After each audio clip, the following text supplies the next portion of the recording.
Jakob Poeltl is back. The Raptors breeze to a win in Indiana versus a familiar friend. They've won 7 of their last 8. Let's go to the film room. The only thing that's originally filmed is that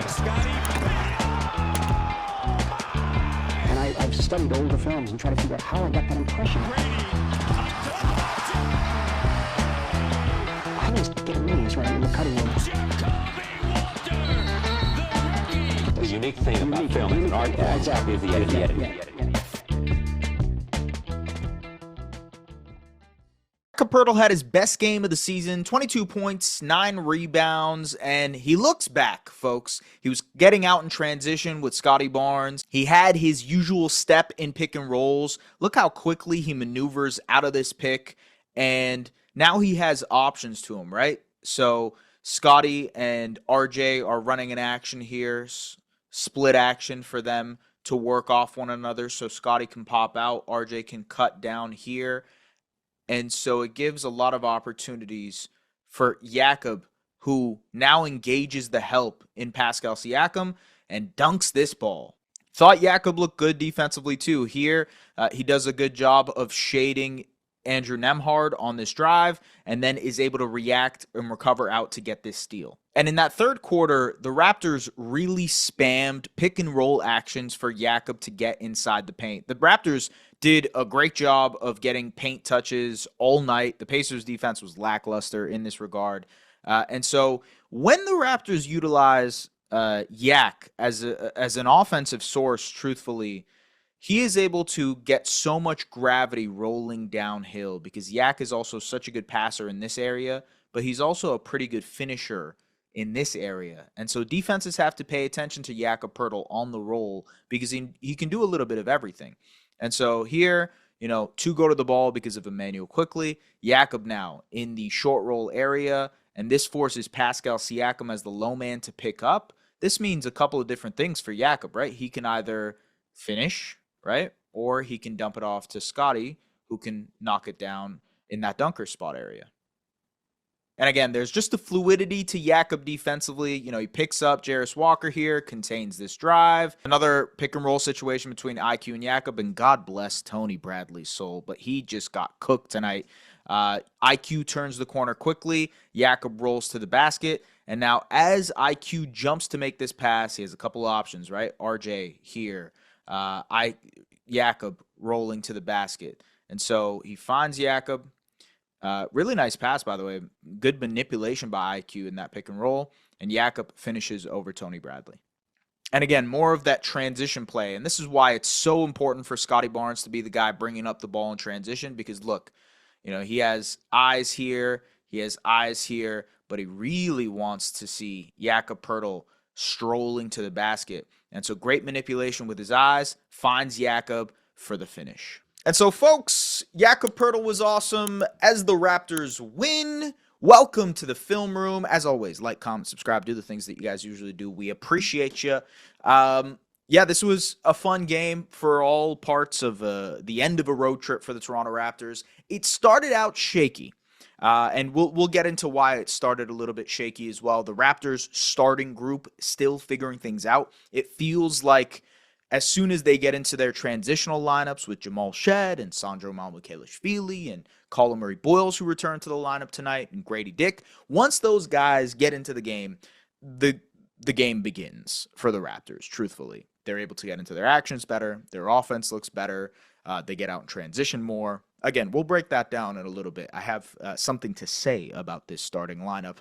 But overall, for a recap purpose, the Raptors absolutely dominated the second half of this game. They got into the paint at will. They got it out in transition at will. And so if you look at the numbers, the Raptors scored 78 points in the paint compared to the Pacers' 38. They scored 33 points in transition compared to the Pacers' 18. And they survived a pretty lackluster three-point shooting night. I mentioned this a couple of recaps ago, but the Raptors were shooting the lights out to start the season. I knew that was going to regress. It was obvious that was a little fugazi. Like, it's cool that RJ Barrett is knocking down 40% of his shots. And, there's a little bit of well, IQ was going to regress. And IQ has bounced back in a major way. He's had good shooting nights. Tonight he was 2 of 6. Overall, it's a little bit of the yin and yang here, where some of the guys who weren't great shooters, in a Scotty, in an RJ who is better off the catch, those guys were outperforming their percentages from 3, whereas IQ was underperforming, whereas obviously Grady was underperforming, etc. So there's a little bit of that. Like, as those guys regress down, those other guys will regress up and start shooting better. That said, the Raptors survived a bad shooting night tonight. They made 7 of their 33s. And while they had 7 guys in double figures, including Colin Murray-Boyles and Sandro Mamukelashvili off of the bench, this was an all-around effort that really dug into how bad the Indiana Pacers defense was tonight. It was really bad. And the Raptors took full advantage. They outran them. It was like 7 seconds or less basketball. There were 3 possessions in a row where Grady Dick beat the entire team up the floor, and Scotty Barnes found him on outlet passes. There were opportunities where Colin Murray-Boyles got out in transition, and that's mostly how he got to his 10 points tonight. This was a routing in the second half after it was shaky in the first half because of some issues with those starting units. Raptors, now 3 games above 500 for the first time since February 2022, since Scotty Barnes' rookie year. So it goes to show you how impressive this Raptors team is versus the last 4 years of Raptors basketball. It's been ugly, to say the least. A lot of tanking, a lot of losing seasons, but it doesn't seem like this Raptors team is going to be in for a losing season. They have a very, very easy stretch of schedule coming up. They can fully take advantage here with the, Hornets and Wizards and Nets of the world that they're going to be facing. So they have an opportunity to even get higher up the standings. They are 8-5. They have one of the best offenses in the NBA. They've won 7 of their last 8 games. Right now, this team is performing like one of the best teams in the NBA. Bar none, period, fact. Will that continue? A lot of that has to do with how well their starting lineup meshes together. Now, in a routing, as I detailed to you now, a 129-111 game in which the Raptors led by as much as 28 points, the Raptors starting lineup still lost its minutes. The Raptors were -3 in the 11.5 minutes where Jakob Poeltl, Brandon Ingram, Scotty Barnes, RJ Barrett, and Emmanuel Quickley played together. They are about a flat 0 so far this season. They're probably a little bit less than that after this game. That unit is. I was looking at it. They've played 102 minutes before this game, and they had a 0 net rating, which means not positive, not negative. But look, there's a couple different things here. They are trending in the right direction. And I think a group that hasn't got a lot of opportunities to play together is still figuring out the machinations of how they want to work together, because the Raptors have started out slow in multiple games on this road trip. The Brooklyn game, the Cavs game, all of those have started out slow. And yet they found ways to get back in as soon as the bench comes in. It feels like it's like they have thrived in these transitional lineups, whereas the starters are still trying to figure things out. And I want to break down why that's happening. And before I do that, I want to throw up this graphic here. This was sent into a group chat. Shout out to my guy Nabil, but he sent this in the group chat, and I thought it was really important to bring up because it relates to this starting stuff that I wanted to mention. So help on drives.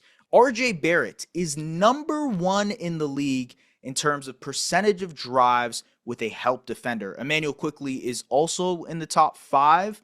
And truthfully, a lot of that has to do with the Raptors spacing.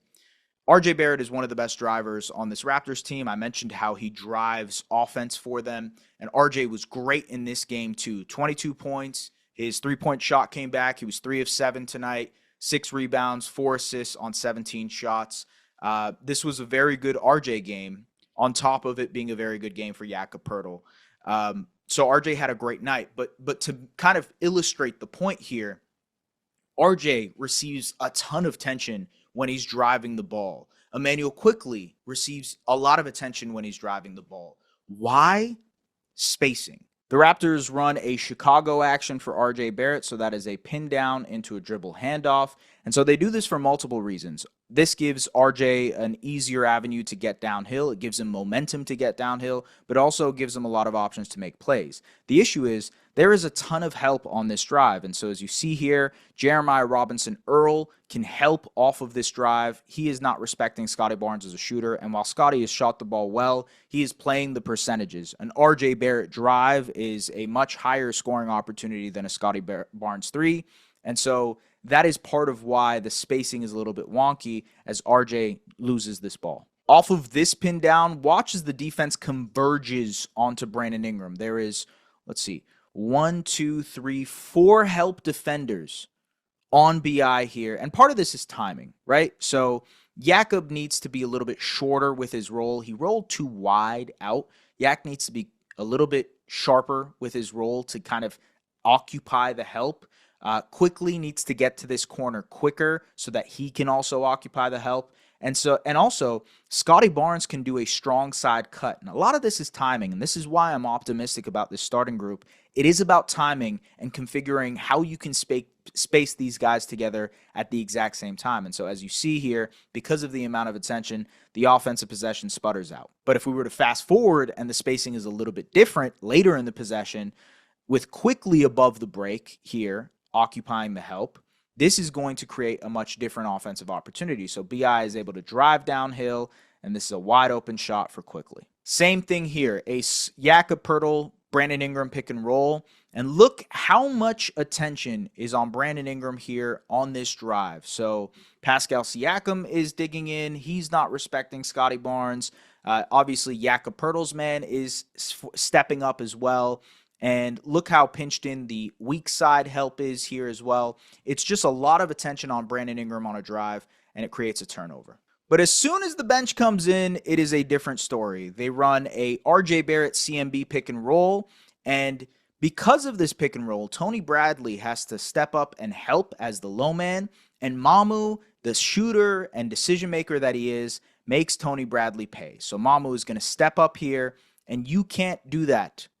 Mamu will make you pay. He is either going to shoot this ball, he can occupy the help and get Brandon Ingram the ball, or he can drive downhill and finish. And so there are a plethora of options for Mamukelashvili here. Instead, he decides to drive the ball and finish. And that's why he's so good for this Raptors offense. You see here with Emmanuel quickly spaced to the corner, this pick and roll opportunity for RJ Barrett is much simpler. So Barrett runs a pick and roll with Mamu, and so Nembhard, because Quickly is here in the corner, is not going to help. As compared to the other one where Scotty Barnes was in the corner, there was help. And so this creates an easy driving lane for RJ.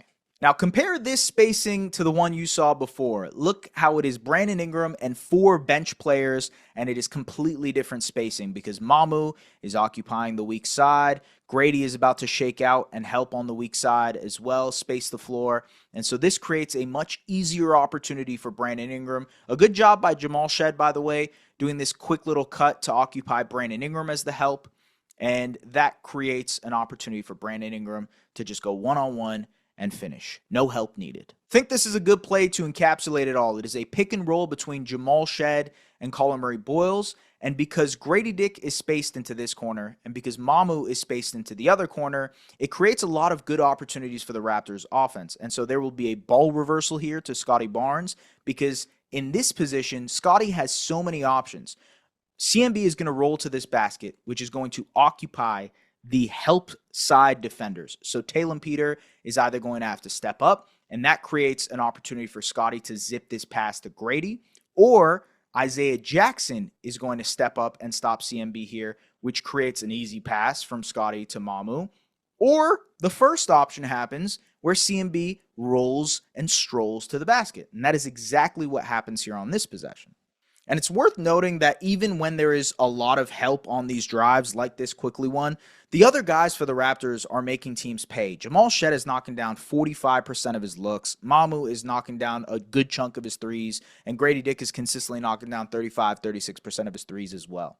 This play is created by Grady Dick in the corner here. So it is a pick and roll, a guard-guard pick and roll between IQ and Shed.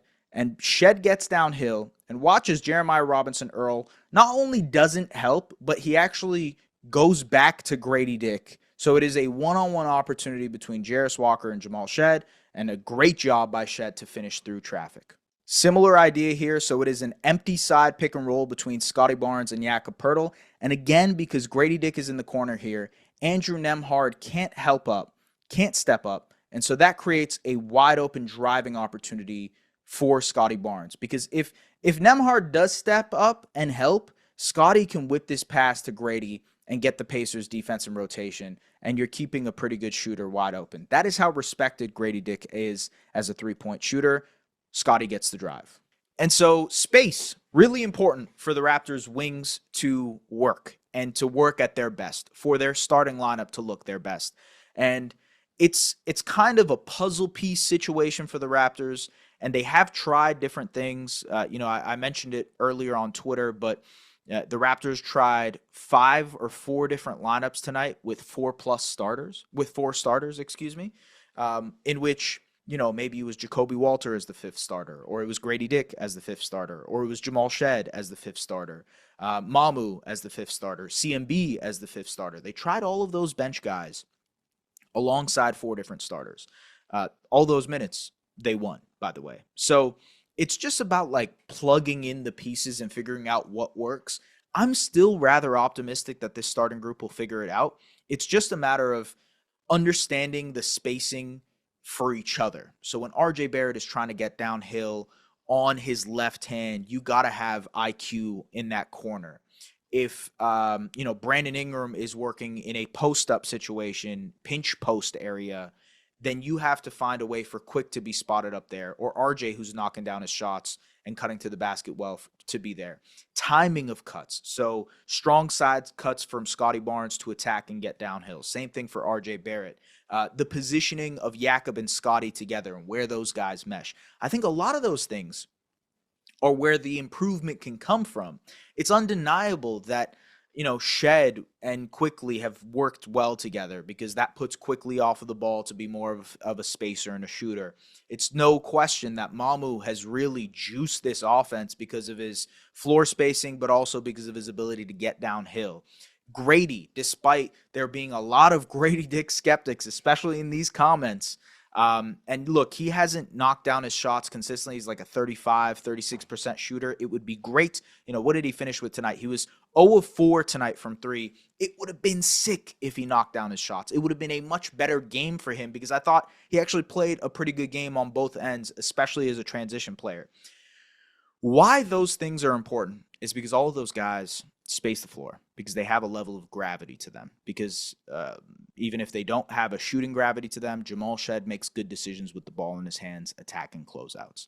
And that is why the Raptors, 1, are successful offensively right now, and 2, there's actually room to be better and to be more optimistic. And that is why, folks, you should be hyped about this Raptors team, because they look good, they can be even better, and there's just a lot of potential for this Raptors team to, shoot up the standings over the next couple of weeks, especially with a soft schedule. Hope that starting stuff made sense. Tried to kind of break it down and contextualize in a way that did make sense from a gravity perspective. That's why some of these shooters, even if they're not knocking down their shots, are very important for the Raptors' overall offensive scheme. And the Raptors keep winning games, man. 4-1 on the road trip. 7 of their last 8. They've got the Hornets on Monday. We will be back for that. Appreciate you guys tapping into the film room. As always, make sure to like, comment, and subscribe. We will see you later. Bye-bye.